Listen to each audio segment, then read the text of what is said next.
മുമ്പൊരു പരിചയമൊന്നുമില്ല. കോവിഡിന്റെ അവസാന സമയത്ത് വീട്ടിൽ റെസ്റ്റ് എടുക്കുമ്പോഴാണ് അഫ്സൽ സാറ്, അതുപോലെ തന്നെ നവാസ് സാറ്, ഇങ്ങനെ എന്റെ ചെറിയാനിയൻ മുർഷിദുമായിട്ട് എന്റെ അടുക്കിലേക്ക് വരുന്നത്. പക്ഷെ അന്ന് കേട്ടെങ്കിലും ഒരു തീരുമാനത്തിൽ എത്തിയിരുന്നില്ല.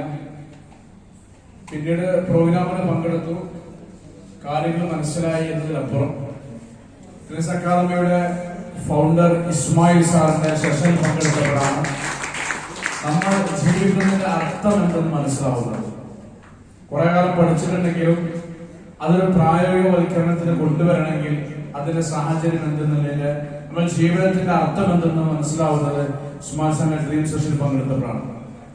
അതോടുകൂടി തീരുമാനം വന്നു, ഇനി ജീവിതത്തിന്റെ വരുമാനത്തിന്റെ റൂട്ട് മാറ്റുകയും അതോടുകൂടെ സമൂഹത്തിന്റെ ഒട്ടനവധി ജനങ്ങളിലേക്ക് ഈ ഒരു മഹത്തായ അവസരം എത്തിച്ചു കൊടുത്ത് അവരെയും കൂടി വളർത്തേണ്ട ഒരു ഉത്തരവാദിത്വം എനിക്കുണ്ടെന്നൊരു ബോധ്യത്തോടു കൂടെയാണ് മറ്റുള്ളവരുടെ പ്രയാസങ്ങളും സങ്കടങ്ങളും നമ്മൾ തീർത്തു കൊടുക്കുമ്പോൾ അള്ളാഹു നമ്മുടെ പ്രയാസങ്ങൾ ദുനിയാവിൽ നിന്നും ആഖിറത്തിൽ നിന്നും അത് മാറ്റിത്തരുമെന്നുള്ള ഉത്തമ ബോധത്തോടു കൂടെയാണ് ഈ ഗ്രൗണ്ടിലേക്ക് ഇറങ്ങിത്തിരിക്കുന്നത്.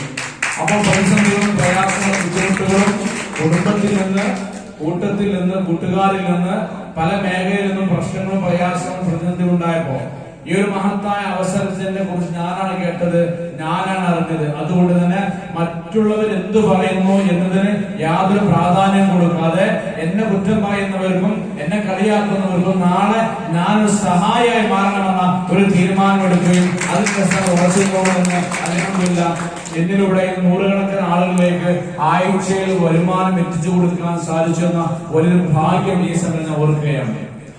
പിന്നീട് വീണ്ടും നമ്മൾ ബാക്കോട്ട് പോകുമ്പോ ജുനീർ സാറ് വരുന്നു, വീണ്ടും അതിന്റെ പ്രാധാന്യം പറഞ്ഞു തരുന്നു, പ്രോഗ്രാമിൽ പങ്കെടുപ്പിക്കുന്നു. അങ്ങനെ വീണ്ടും ഓരോ സെഷനുകൾ പങ്കെടുത്തപ്പോൾ GTS-കളും അതുപോലെ തന്നെ POP-കളും മറ്റു പ്രോഗ്രാമുകളും പങ്കെടുത്തപ്പോഴാണ് ഇതിന്റെ പ്രാധാന്യം വീണ്ടും മനസ്സാന്തരങ്ങളിൽ ഉറച്ചു നിൽക്കുന്നത്. പിന്നീട് വിജയിച്ച ആളുകൾ അവര് സാധാ കൂലിപ്പണിക്കാർ മുതൽ ഡോക്ടേഴ്സ്, എഞ്ചിനീയേഴ്സ്, ഗവൺമെന്റ് ഉദ്യോഗസ്ഥന്മാർ, വ്യത്യസ്ത മേഖലയിൽ വർക്ക് ചെയ്യുന്നവര്, അത് മാത്രമല്ല നല്ല സാലറി വാങ്ങുന്ന ആളുകള്. പലപ്പോഴും നമ്മൾ പറയാറുണ്ട്, ഞാൻ നല്ല ശമ്പളം വാങ്ങുന്ന ആളാണ്, നല്ല പ്രൊഫഷണൽ മേഖലയിലാണ്, എനിക്ക് സമയമില്ല, ഒഴിവില്ല എന്ന് പറയുന്ന അതേ കൂട്ടത്തിൽപ്പെട്ട ആളുകൾ ഇന്ന് ഈ മഹത്തായ ഇൻഡസ്ട്രിയിൽ വന്നിട്ട് ആഴ്ചയിൽ 2,10,000 അതിന്റെ മുകളിൽ വരുമാനം വാങ്ങാൻ സന്തോഷത്തോടെ കാണുകയെന്ന് മാത്രമല്ല, ഈ ഇൻഡസ്ട്രിയിൽ വന്നിട്ട് പിന്നീട് പ്രവർത്തിച്ചതിന് ശേഷം മരണപ്പെട്ട ആളുകളുടെ കുടുംബത്തിലേക്ക് വീണ്ടും കമ്പനി വരുമാനം കൊടുക്കുന്നു എന്ന് പറയുമ്പോൾ അതും വലിയൊരു ആശ്ചര്യത്തോടെ നമുക്ക് കാണാൻ പറ്റിയത്.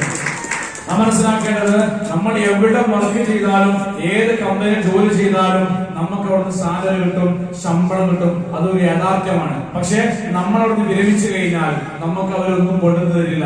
നമുക്ക് എന്തെങ്കിലും രോഗം കാരണത്താലോ കുടുംബ പ്രശ്നത്തിന് പ്രയാസം കാരണത്താലോ മാറി നിൽക്കേണ്ടി വന്നാൽ, അല്ലെങ്കിൽ നമ്മളെക്കാളും കഴിവുള്ള ഒരാളെ അവരവർ ജോയിൻ ചെയ്യിപ്പിച്ചു കഴിഞ്ഞാൽ നമുക്ക് ഇവര് വരുമാനം തരില്ല. മാത്രമല്ല, നമ്മളെ മരണശേഷം നമ്മുടെ കുടുംബം പട്ടിണിയിലേക്ക് പോകുന്ന സാഹചര്യമാണ്. പക്ഷെ മൈ ലൈഫിലൂടെ പ്രവർത്തിച്ച ഒരു വ്യക്തി മരണപ്പെട്ടാലും ആ കുടുംബം മറ്റൊരാളെ മുന്നിൽ കൈനീട്ടി യാചിക്കേണ്ട എന്ന് മാത്രമല്ല, കൈനീട്ടി വരുന്നവർക്ക് ഒരു ആശ്വാസമാവാൻ ഒരു കഴിയുമെന്നുള്ളത് ഏറ്റവും പ്രധാനപ്പെട്ട കാര്യമാണ്. അത് ഉറച്ചു നിൽക്കാം. ഉറച്ചു നിന്നിട്ട് വീട്ടിലിരുന്നാൽ നമുക്ക് ഉറച്ചു വീട്ടിൽ നിന്നിട്ട് കാര്യമില്ല. ഉറച്ച് മനസ്സിൽ ഉറപ്പിച്ചിട്ട് പുറത്തേക്ക് ഇറങ്ങി, ഗ്രൗണ്ടിൽ ഇറങ്ങി, ഇപ്പൊ പ്രയാസങ്ങളും ബുദ്ധിമുട്ടുകളൊക്കെ നമുക്കുണ്ടാവും. അതൊക്കെ തരണം ചെയ്ത് നാളേക്ക് വേണ്ടി നമ്മൾ ഒറ്റക്കെട്ടായി ലീഡേഴ്സിനെ കൈപിടിച്ച് ഉറച്ചു നിന്ന് വിജയിക്കാൻ സാധിക്കും. അപ്പൊ എന്നെ കൊണ്ടുവന്ന അഫ്സൽ സാറ്, അതുപോലെ തന്നെ Latheef sir, Junair sir, Ismail sir, അതുപോലെ തന്നെ ഷഹീദ് സാറ്, അൽത്താഫ് സാറിന്റെ വാക്കുകൾ, ഇവിടെ ഇരിക്കുന്ന ഓരോ SPSCയുടെയും ഓരോ ആളുകളുടെയും വാക്കുകൾ വളരെ പ്രധാനപ്പെട്ടതാണ്. അതൊക്കെ എന്നെ ഇതിൽ ഉറച്ചു നിൽക്കാൻ എനിക്ക് സഹായമായിട്ടുണ്ട്. അതോടുകൂടെ എന്റെ കൂടെ പാറപോലെ ഉറച്ചു നിൽക്കുന്ന എന്റെ പ്രിയപ്പെട്ട ടീമിനെയും ഈ സമയം ഞാൻ ഓർക്കുകയാണ്. എല്ലാവർക്കും നന്ദി അറിയിച്ചുകൊണ്ട് എല്ലാവർക്കും വിജയങ്ങൾ ഉണ്ടാവട്ടെ എന്ന് ആശംസിക്കുന്നതോടെ എല്ലാവരും ഈ അവസരത്തെ പഠിക്കുക, പ്രവർത്തിക്കുക. Okay, thank you. Thank you, sir.